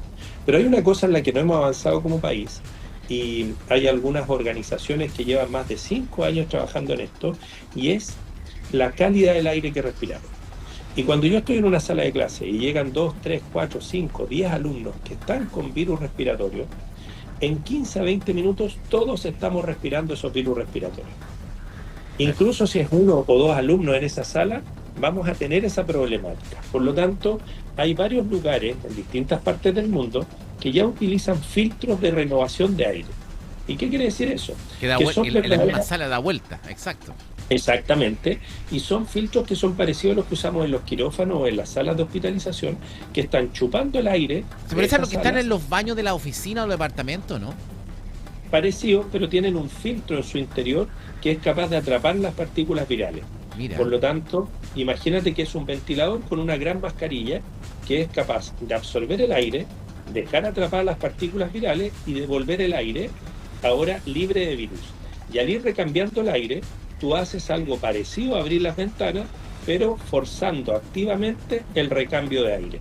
Y tú puedes conseguir que una sala recambie el aire 12, 14, 16 veces por hora, y eso reduce el riesgo de contagio. Entonces, esa tecnología, que no es cara, ya se está utilizando en distintos países del mundo para que los niños, pese a que venga un niño con virus respiratorio, no termine toda la clase contagiada. No, entonces, me gustó esa solución. Y usted dice que no es tan cara, fíjese. No, fíjate que hay una iniciativa que en época del COVID se desarrolló en Estados Unidos, donde con unos filtros especiales más un ventilador cualquiera, ellos liberaron distintos modelos de formas de hacerlo de manera casera, digamos, y también hay dispositivos que se comercializan, pero estábamos hablando que por cerca de 50 a 75 mil pesos tú podías tener un filtro que para una sala de clases de 25 o 26 personas podía ser suficiente. Bien, después de esa importante nota que escucháramos y diéramos en la mañana del día de hoy, vamos a continuar con otras informaciones, porque el titular del Interior y vocero de Gobierno afirmó que el Ejecutivo respeta el pronunciamiento y aseguró que el caso va a servir para actuar con más cuidado en el futuro. Esto es en relación a la ex ministra de Seguridad. Esto también es un cuestionamiento a la ex ministra Trinidad Steiner.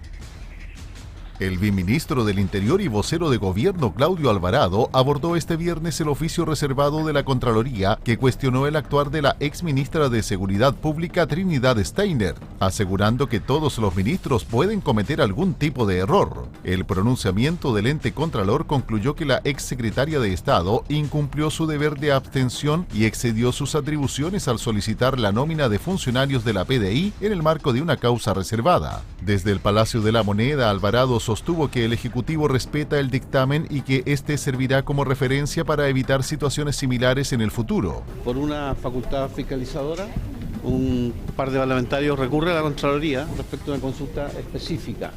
La Contraloría ha determinado que una acción de la ministra Steiner afecta al deber de abstención.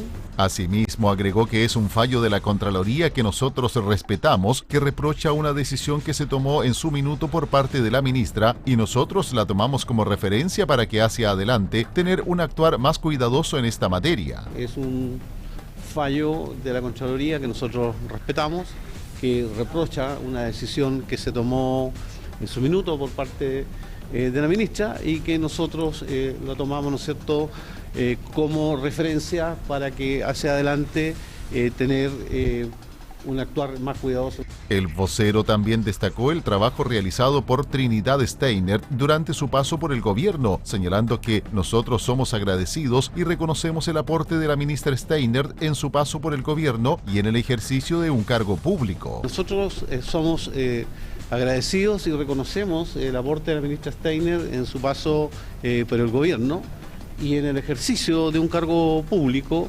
Todos los ministros de pronto podemos cometer algún tipo de error, y en ese sentido la Contraloría aquí manifestó públicamente que había una falta al deber de abstención. Vamos a otra información, porque mientras continúa la discusión política por el caso de la exministra Trinidad Steiner y la tramitación de la mega reforma del gobierno, el senador de Renovación Nacional Manuel José Osandón llamó a bajar la tensión y a priorizar los acuerdos para avanzar con el proyecto. El parlamentario abordó el dictamen de Contraloría sobre la exministra Trinidad Steiner y sostuvo que, si bien las irregularidades detectadas no tienen defensa, el tema no debe seguir escalando con nuevas acusaciones constitucionales. A su juicio, como la exautoridad ya dejó el cargo, es momento de concentrarse en los desafíos legislativos. En ese contexto, Osandón planteó la necesidad de una tregua política para evitar que las disputas entre oficialismo y oposición dificulten la tramitación de la megareforma, una de las principales iniciativas impulsadas por el Ejecutivo. No, lo que pasa es que aquí, mira, una de las cosas que hay que hacer es tratar de, por el futuro de Chile, hacer una especie de tregua. Esta cuestión de que empiecen a hablar acusaciones constitucionales por acá, por allá, buscándose. La señora ya no está, no es ministra, fue muy poco tiempo y aquí hay un ministro que va a cumplir con todas las condiciones, por lo tanto, ¿qué? ¿Para qué seguir? Pero si hubiera habido, no sé, un delito, hubiera hecho algo mucho más grave, bueno, para eso está la justicia. Respecto al proyecto, el senador afirmó que lo importante es conseguir su aprobación, independiente del margen con que se logre, agregando que el verdadero respaldo a la iniciativa dependerá de los resultados que entregue en el tiempo. El legislador también abordó las diferencias con el Partido Republicano luego de las declaraciones de su presidente, Arturo Esquella, sobre el contenido de la reforma. Si bien coincidió en que no se debe modificar la esencia del proyecto, insistió en que todas las fuerzas políticas deben sentarse a negociar para alcanzar acuerdos. Que no hay descalificaciones personales, pero esto lo único que hace es enrarecer el ambiente. Yo la verdad es que a mis amigos republicanos no los entiendo. Y no estoy criticando en el sentido que no respeto, pero si ellos son el partido del presidente de la República, tienen que tener el mismo horizonte del presidente de la República. La presidenta del Senado, Paulina Núñez, llamó a evitar nuevas acusaciones constitucionales y pidió coherencia política ante la posibilidad de un libelo contra la exministra de Seguridad, Trinidad Steiner. Detalles en el siguiente informe. La presidenta del Senado, Paulina Núñez, se refirió a la eventual presentación de una acusación constitucional contra la exministra de Seguridad Trinidad Steiner. Luego del pronunciamiento de la Contraloría, el organismo determinó que la exautoridad se habría excedido en sus atribuciones al emitir un oficio reservado apenas 2 días después de asumir el cargo, documento que terminó derivando en el retiro de la prefecta Consuelo Peña. Frente a este escenario, Núñez recordó que durante la reciente acusación constitucional contra el exministro Nicolás Grau existió consenso transversal en que no era momento de impulsar nuevos libelos y que el foco debía estar puesto en las urgencias ciudadanas. En esa línea, la legisladora RN sostuvo que insistir en nuevas acusaciones, sin importar el sector político desde donde provengan, no contribuye a resolver los problemas reales de la población ni a generar acuerdos. Por esto hizo un llamado a la coherencia política. Señaló que espera que quienes defendieron esa postura en el caso de Grau mantengan el mismo criterio y no cambien de posición frente a una nueva eventual acusación. Bueno, si hay algo que se repitió desde el oficialismo y desde la oposición, por muchos de nosotros, cuando tuvimos que hace un par de días pronunciarnos respecto a la acusación del exministro Grau, fue que hay que concentrarse en los problemas reales de las personas. Y me parece que seguir con acusaciones de allá o de acá no ayuda muchísimo, no ayuda en nada para que podamos sacar adelante y responder y ponernos de acuerdo y lograr responder, insisto, sobre todo en estos meses, a esas necesidades. Por lo tanto, yo espero que las mismas voces, sobre todo de la oposición, que dijeron que no era tiempo de acusaciones, hoy día no se cambien rápidamente la chaqueta ahora de haberse producido el resultado de la acusación del exministro Grau. La segunda fase del desalojo de la megatoma del Cerro Centinela en San Antonio completó su primer polígono con la demolición de 157 viviendas de material ligero emplazadas en un terreno privado de 5 hectáreas. Tras el retiro de las familias, maquinaria contratada por los propietarios del terreno inició las demoliciones y la excavación de cerca de 400 metros de zanjas, obras destinadas a impedir que el sector vuelva a ser ocupado mediante el ingreso de vehículos con materiales de construcción. El delegado presidencial regional de Valparaíso, Manuel Millones, confirmó el término de esta primera intervención y explicó que aún están 35 hectáreas por despejar para completar las 40 contempladas en el proceso de redistribución de los terrenos. Las autoridades ya preparan la siguiente etapa del operativo, que se desarrollará entre el lunes 6 y el miércoles 8 de julio, cuando la intervendrá un nuevo polígono de la megatoma. En esa fase, cerca de 1.100 personas deberán abandonar el terreno privado, por lo que se espera un operativo de mayor complejidad debido a la cantidad de ocupantes y a la posibilidad de que algunos opongan resistencia al cumplimiento de la orden de desalojo.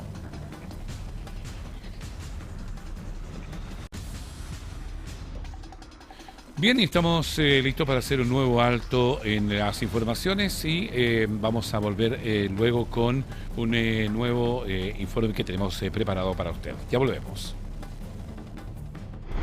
Estamos presentando Hora de Noticias. Estamos presentando Hora de Noticias. Estamos de vuelta en el último bloque de Hora de Noticias. Vamos a más informaciones. Luto en la televisión chilena. Muere Fernando Clige, el eterno galán que conquistó las teleseries de los años 80 y 90.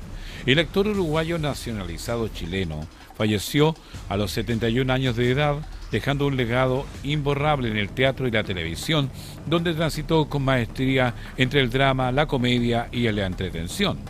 El mundo de las artes escénicas está de luto. Chile Actores confirmó este viernes el fallecimiento del destacado actor Fernando Walter Clige en Mina, quien murió a los 71 años.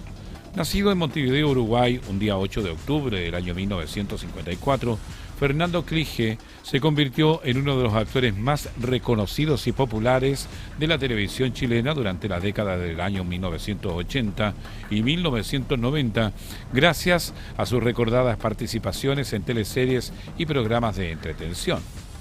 Aunque era médico veterinario de profesión e incluso llegó a ejercer en Inglaterra, su vida tomó un rumbo distinto tras arribar a Chile el día 3 de enero para visitar a su padre, el también actor Walter Clige, lo que sería una breve escala antes de viajar a España.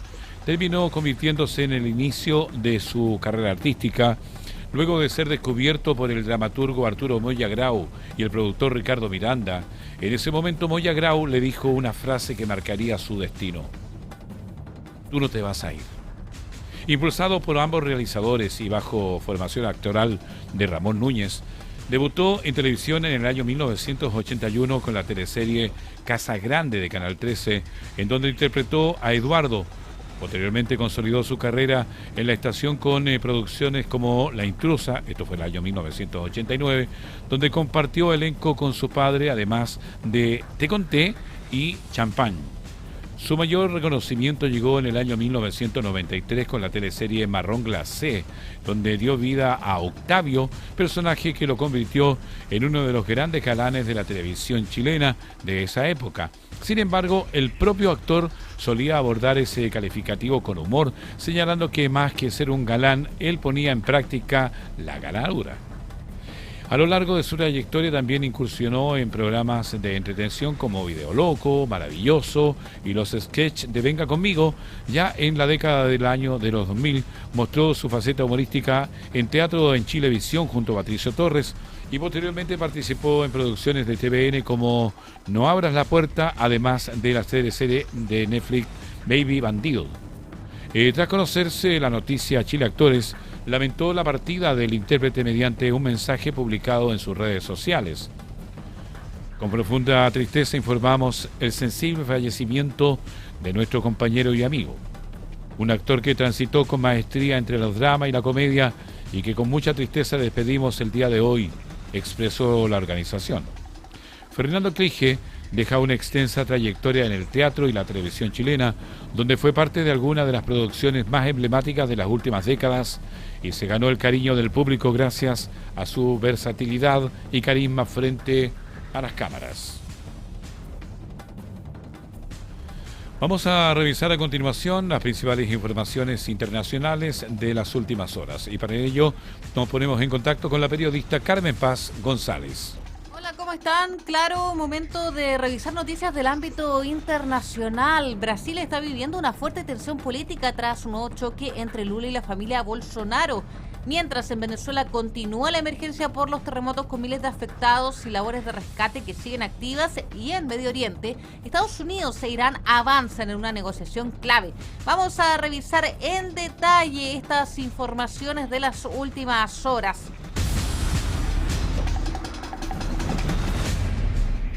Alta tensión política se vive en Brasil luego que el senador y precandidato presidencial Flavio Bolsonaro enviara un documento al gobierno de Estados Unidos proponiendo ventajas comerciales, tributarias y regulatorias para empresas norteamericanas. Entre las medidas planteadas está la reducción de impuestos para compañías de tarjetas de crédito como Visa y Mastercard, además de un compromiso político para evitar que el sistema de pagos brasileño Pix se conecte con plataformas internacionales consideradas no occidentales, en una referencia indirecta a China. El documento también plantea avanzar en acuerdos comerciales más profundos entre Brasil y Estados Unidos e incluso flexibilizar las ataduras que impone el Mercosur para negociaciones bilaterales. La respuesta del presidente Luis Ignacio Lula da Silva fue durísima. Está acusando al hijo del exmandatario Jair Bolsonaro de actuar con sumisión frente a intereses extranjeros y ya calificó la maniobra como una traición a la patria. Lula defendió al sistema Pix como un logro estratégico brasileño y advirtió que no va a permitir que herramientas clave de la economía nacional sean condicionadas por potencias externas. Y el conflicto ocurre además en medio de un año electoral clave para Brasil porque Flavio Bolsonaro además está buscando consolidarse como una figura fuerte de la derecha.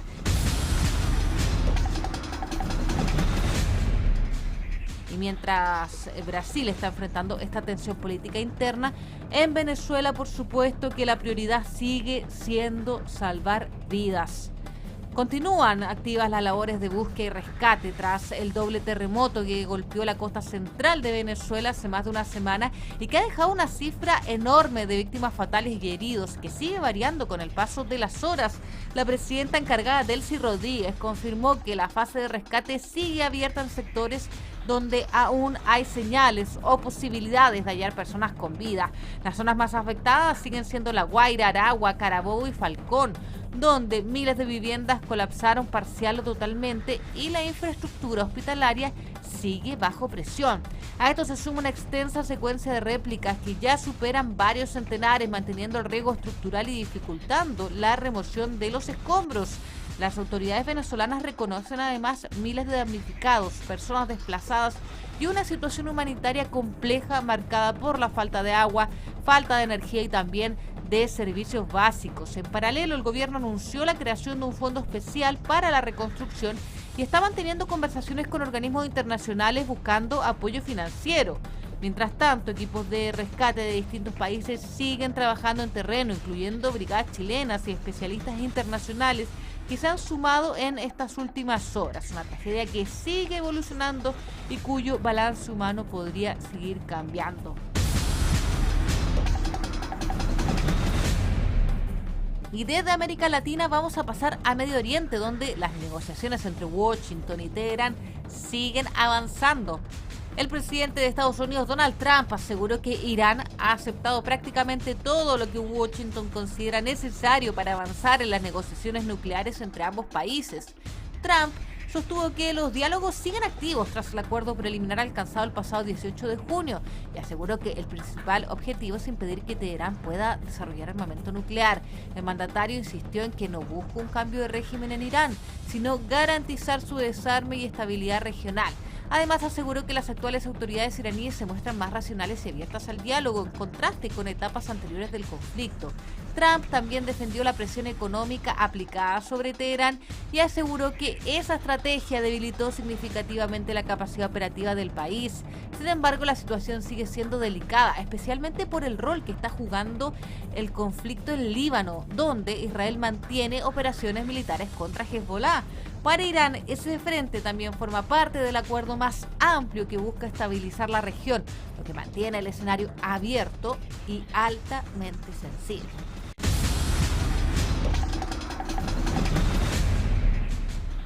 Cerramos así este repaso internacional que hacemos a través de puranoticia.cl. Hemos revisado informaciones que tienen que ver con crisis políticas, tragedias humanitarias y negociaciones que podrían redefinir equilibrios globales en las próximas semanas.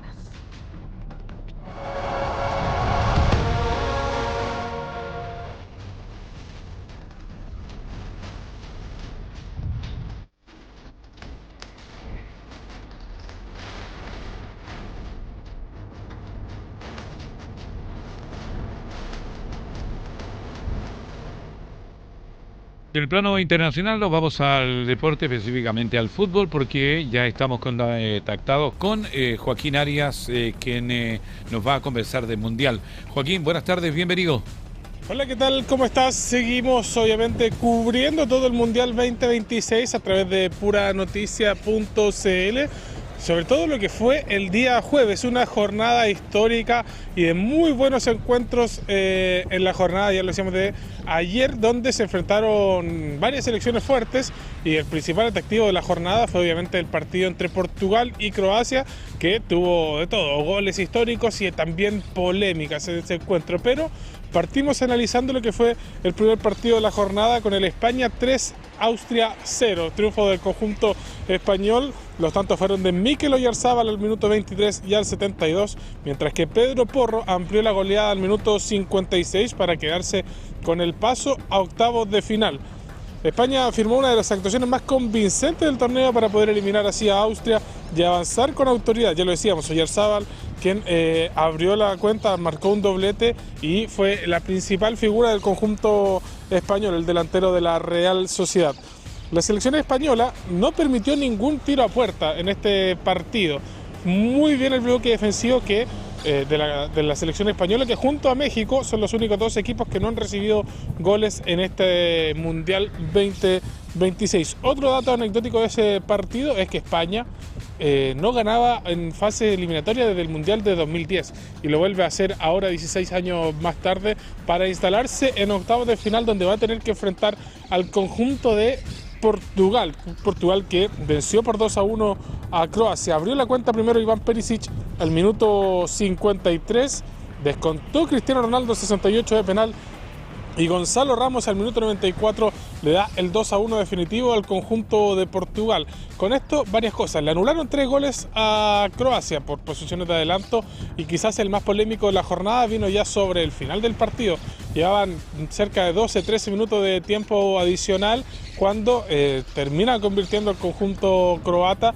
Sin embargo, había un jugador en posición de adelanto, estaba la duda si es que el croata tocaba o no tocaba la pelota. En definitiva, lo que dice el VAR y lo que dice el chip que está inserto dentro de la pelota es que sí hubo contacto con el balón y le terminan así anulando un gol a Croacia. Un gol, ya lo decíamos, polémico por todo lo que ocurrió dentro del partido y obviamente que dio para hablar para todos los fanáticos del fútbol sobre el uso de la tecnología para los árbitros y hasta dónde va a llegar esto, porque lo vimos también hace unas semanas o hace unos días, el gol que la luna a Colombia por un offside ínfimo. Ahora sucede esto de la pelota que es tocada, más bien rozada por el jugador, en la cámara no queda claro, pero sí el chip termina dándole el gol al conjunto de Portugal. Un Portugal que tuvo a un Cristiano Ronaldo que por primera vez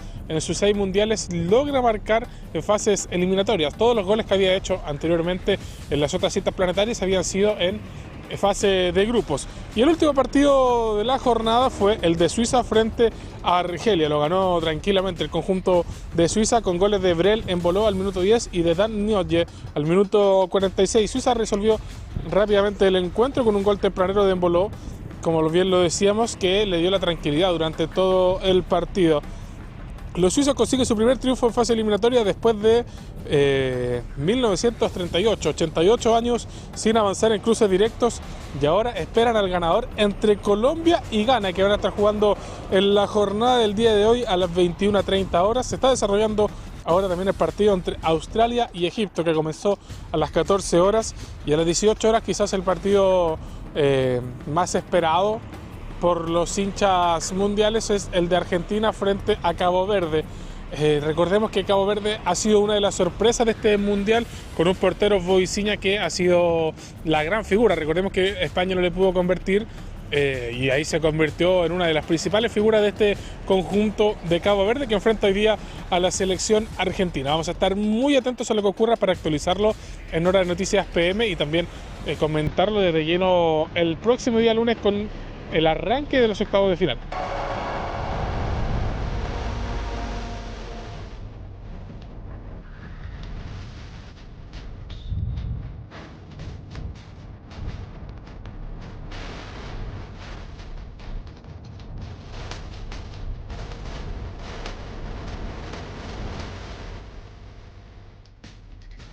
Pero pasamos también al fútbol local, porque nuevamente tenemos fecha de Copa Chile y van a estar jugando este fin de semana los equipos de la región. El día sábado, 15 horas, se van a estar enfrentando Unión San Felipe frente a Unión La Calera en el Valle de la Concagua.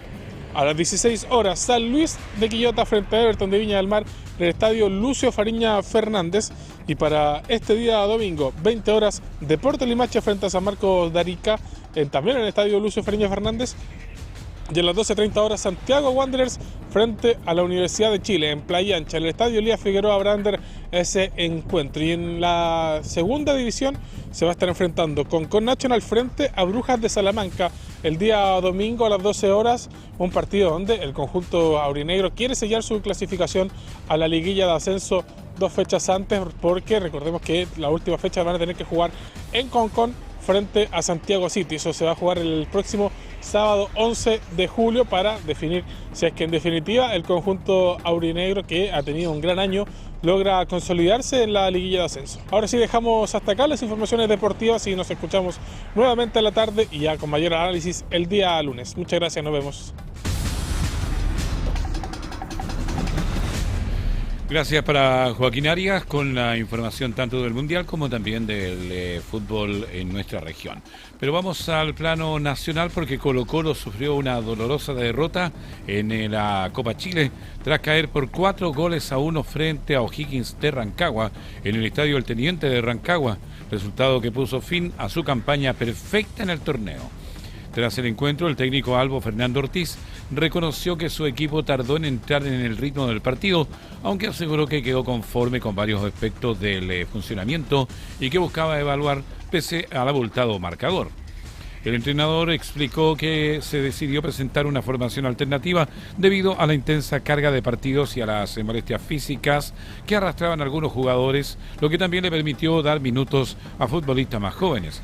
Finalmente, Ortiz señaló que el cuerpo técnico analizará lo ocurrido para corregir los errores que quedaron en evidencia durante el compromiso, afirmando que la situación como esta no debe repetirse en lo que resta de la temporada.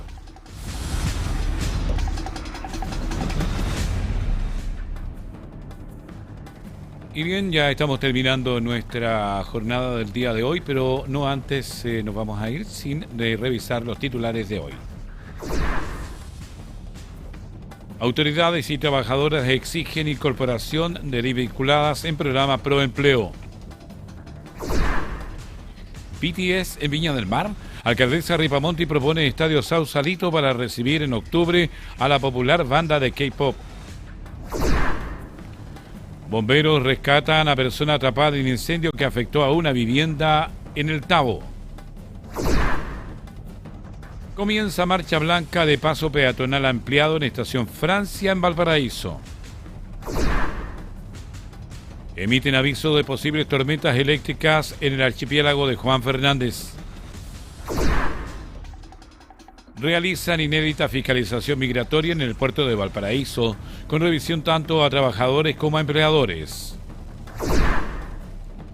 Encuesta CADEM, aprobación del presidente Kast cae a 38% y desaprobación sube a un 58%. Y de esta forma estamos poniendo punto final a la presente edición de Hora de Noticias a través de puranoticias.cl. Usted nos ve en la televisión, nos escucha en la radio y nos lee en la web. Las noticias como a ti te gusta. Que tengan una gran jornada. Buenas tardes. Puranoticias.cl presentó Hora de Noticias